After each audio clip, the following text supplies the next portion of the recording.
Okay, this is going to be a series of 12 lessons on how I do all my designs. I try to keep them under 2 minutes, so let's just get started.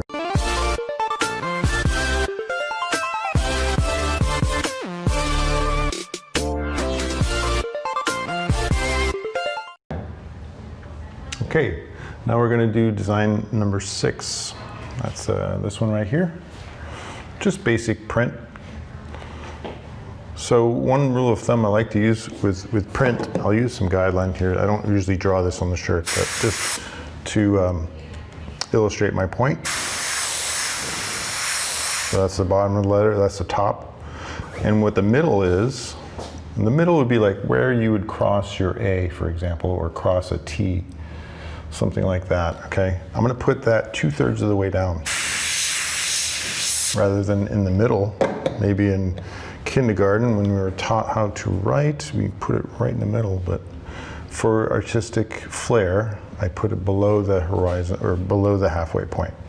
So we'll do a name. I want to do something other than Jason. Let's do Matthew. Oh, wrong color, purple. That's okay.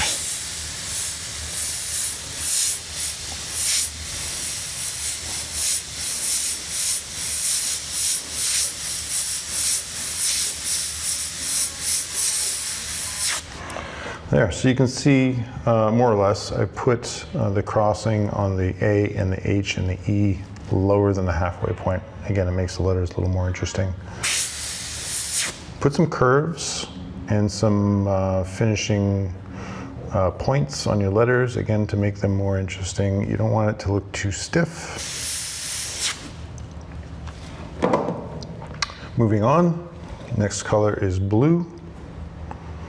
We're going to start with a tight line, right? And then back and forth as we back up,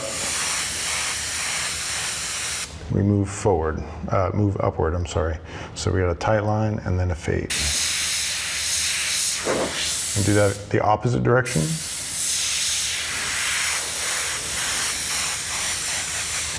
You'll see this technique repeated over and over again. I call it a fade, simple as that. You start tight and back up. And then we're going to put these spiky crown looking things here. This is sort of like a rat tail. Watch how I do it. Starts thick, ends thin. Starts thin, ends thin. So I got some sort of bounce going with this, okay?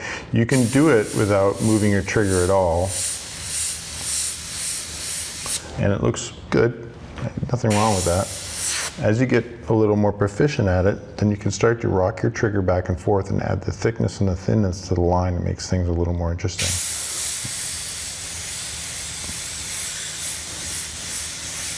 So you can see on the bend, I got the thickness. On the ends, I got the points. Probably looks a little more interesting than that.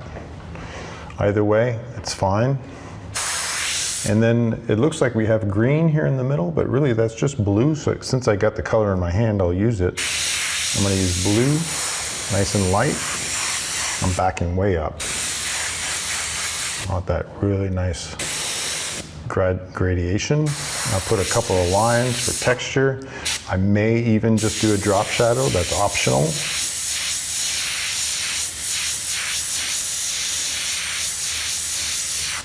So up to now, all we've used is blue. I'm just going to use one more color, and that's yellow. That'll turn that green.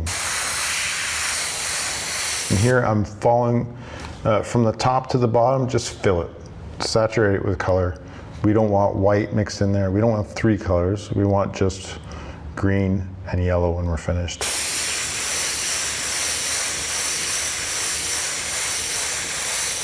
Okay, as I reach the end of the stroke, I'm closing the trigger.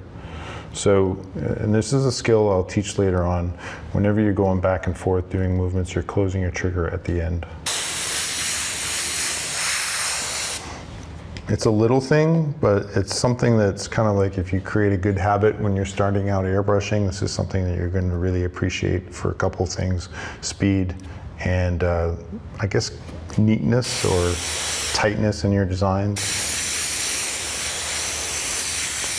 it gets natural after you do it for a while, so that'll be in a separate video. So that one's done. Okay, again, solid yellow, that's important.